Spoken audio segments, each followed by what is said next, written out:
সকল গুরুজনদের প্রণাম, ছোটদের ভালোবাসা জানিয়ে আজকে ব্লগটা স্টার্ট করছি। রবিবার ভোর রাত অর্থাৎ 1:20-তে আমি ঘুমাতে যাই এবং ঘুম থেকে উঠতে হবে সকাল 5:30টায়। তো খুব স্বভাবতই যখন 5:30টায় অ্যালার্ম বাজে আমি কিন্তু উঠতে পারিনি, কারণ আমার চোখ খোলেনি। যখন উঠলাম তখন ঘড়িতে বাজে 6:30। এদিকে আমার চোখ খুলছে না, ঘুমন্ত চোখেই একে একে আমার কাজগুলো করে নিচ্ছিলাম, কারণ আজকে আমাকে বেরোতে হবে 7:30টায়। কারণ ডাক্তার আমাকে কিছু ব্লাড টেস্ট সাথে আরও অনেক কিছু টেস্ট করাতে দিয়েছেন। তো সেগুলো করানোর জন্য আজকেই আমি ডেট বুক করেছিলাম। তো টেস্ট করার পর আমাকে আবার স্কুলে জয়েন করতে হতো। তো সেই জন্যই আজকে একটু আগে আগে উঠেছি।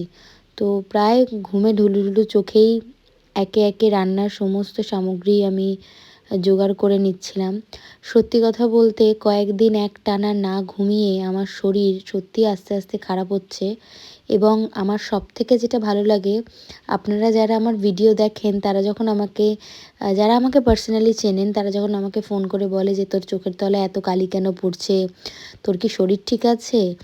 বা এমনও আমি অনেক কমেন্টস বা আমাকে অনেকে ফোন করে বলে যে তুই যখন ব্লগগুলো করিস তুই হাসিস না কেন?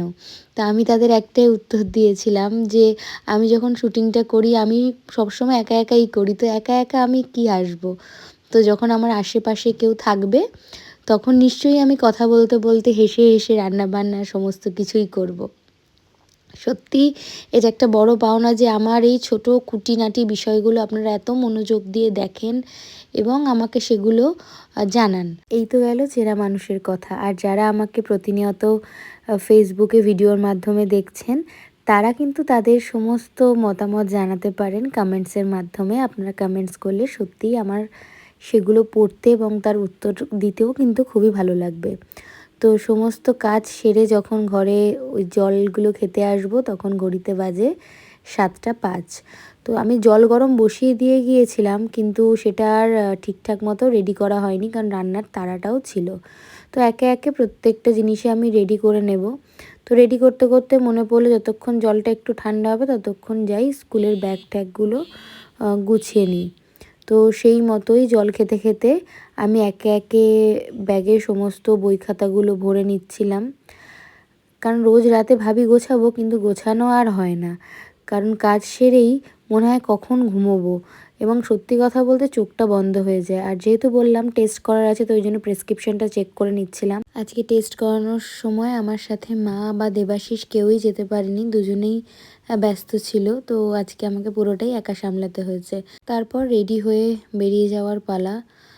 তো মাঝে আমি ডেলি স্কিন কেয়ার করা ছেড়েই দিয়েছিলাম, কিন্তু এখন দেখছি একটু একটু অসুবিধার সম্মুখীন হচ্ছে বলে চেষ্টা করছি আবার নিজের স্কিন কেয়ার রুটিনটাকে ঠিক করা। তো ওই ক্রিম মাখতে মাখতেই সাথে একটু কফি খেয়ে নিচ্ছিলাম। আর দেখতেই পাবেন আমার হেয়ার ফলের অবস্থা, যখন শ্যাম্পু করি তখন ঠিক থাকে, তারপরে আবার যেই কে সেই। আর দেখলেনই তো কতদিন আমরা গিয়েছিলাম গঙ্গা স্নানে। ইতিমধ্যে রেডি হয়ে লাস্ট যে গ্লাসের জলটা ছিল ওটা খেয়ে বেরিয়ে পড়লাম স্কুলের জন্য। তো সকালে যখন যাই তখন ঝিরিঝিরি বৃষ্টি হচ্ছিলো, সারা রাতই বোধহয় বৃষ্টি হয়েছে, কারণ যখন বেরোচ্ছিলাম দেখলাম উঠোনটা ভিজা। আর এই যে দেখলেন এটা হচ্ছে টিনটিন। এদিকে দেবাশিসকে বাই বলে এগিয়ে গেলাম আমার গন্তব্যের দিকে। ঘড়িতে 7:40 বেরিয়ে পড়েছি ক্লিনিকের উদ্দেশ্যে। যখন অটোতে যাই এই ঠান্ডা হাওয়াটা পেলে না কি ঘুম আসে, চোখটা মনে হয় যেন বন্ধ করে চুপচাপ থাকি। আজকে আমি পুরোটাই গিয়েছিলাম যশোর রোড ধরে।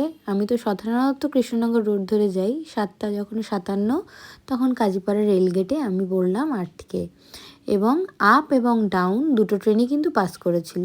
8:01 তখনও গেট ওঠেনি, কারণ তখনও ডাউন ট্রেন কিন্তু যায়নি। তো এইভাবে অনেকটা সময় ওখানে কাটানোর পর যখন 8:05 তখন গেটটা উঠলো এবং 8:14 ফাইনালি আমি পৌঁছে গিয়েছি কোয়াড্রাতে। তো এটা বারাসাতে নতুন ওপেন হয়েছে। আমি এখান থেকে আমার সমস্ত টেস্টগুলো করিয়ে নিয়েছিলাম। তো সবার আগে যখন ওখানে পৌঁছাই রিসেপশনে কিছু কিছু ফর্মালিটিস ছিল, সেগুলো আমাকে পূরণ করতে হলো। তারপরে ওয়েটিং এরিয়াতে কিছুক্ষণ আমাকে ওয়েট করতে হয়েছিল, তারপরেই ওনারা আমাকে ডেকে নিয়েছিলেন। তারপরে একে একে যে যে টেস্টগুলো ছিল সমস্ত কিছু হয়ে গেছিলো, তবে একটা টেস্ট পেন্ডিং ছিল। তবে প্রেসক্রাইব টেস্টগুলোর মধ্যে একটা টেস্টই পেন্ডিং ছিল, তো ওই জন্য ওনারা আমাকে আবার বিকেল 4টের সময় আসতে বলেছিলেন। তো আমি বললাম ঠিক আছে, তাহলে স্কুলের পরেই আসি। তো ঘড়িতে বাজে 8:51, আমি স্কুলের দিকে এগোতে শুরু করেছি। 9টা যখন 2 আমি পৌঁছে গিয়েছিলাম স্কুলের কাছে। যেহেতু অনেকটা তাড়াতাড়ি বেরিয়েছি, খুব খিদেও পেয়ে গিয়েছিল, ওই জন্য স্কুলে গিয়েই সবার প্রথম আমি ব্রেকফাস্ট করে নিয়েছিলাম। তারপর তো যেমন ক্লাস চলছিল। ঠিক 3:45 আবার বেরিয়ে পড়লাম টেস্ট করার জন্য, যেটা পেন্ডিং ছিল। আমাকে দেখে বোঝা যাচ্ছে যে আমার এত টেস্ট হচ্ছে, আমি একা একা করাচ্ছি, মানে বিন্দাস যাচ্ছি, ব্লাড নিচ্ছে, অন্য টেস্ট করছে, আমি আছি আমার তালে, ভিডিও করছি, গল্প করছি, ক্লাস করাচ্ছি, পড়াচ্ছি, একেবারে বিন্দাস। তো যখন 4টে, ওখানে গিয়ে আমি সমস্ত ফর্মালিটিস যখন পূরণ করলাম, করে বসেছিলাম, ডাক্তার তখনও আসেননি। 4:20 এইভাবে সময় এগোচ্ছে। 4:35 তখনও কিন্তু ডাক্তারবাবুর আর দেখা পাওয়া যাচ্ছে না। অবশেষে 4:45 ডাক্তারবাবু এলেন। ততক্ষণে আমি বসে বসে একটু এদিক ওদিক ঘাড় নাড়াচ্ছি এবং আমার হাসি মুখটা দেখানোর চেষ্টা করছি, তবে একা একার কতটাই হাসা যায়। তো এরপর টেস্ট হয়ে গেল এবং 5টার সময় আমাকে বলা হলো একটু কিছুক্ষণ বসার জন্য, রিপোর্টসগুলো ওনারা দিয়ে দেবেন। তো সেজন্য একটু ওয়েট করে তারপরে রিপোর্টস নিয়ে বেরিয়ে পড়লাম, কারণ আমিনদা একটু দূরে গিয়েই দাঁড়িয়েছিল। তো হেঁটে হেঁটে যাচ্ছিলাম। তো যেতে যেতে এই যে আমিনদা দাঁড়িয়ে আছে, অটোতে উঠে পড়বো। যেদিন আমি যশোর রোড দিয়ে যাব, সেদিন যদি আমি 2 নম্বর রেলগেট পড়া পাই, তাহলে আমি কাজীপাড়া রেলগেটও পড়া পাবো।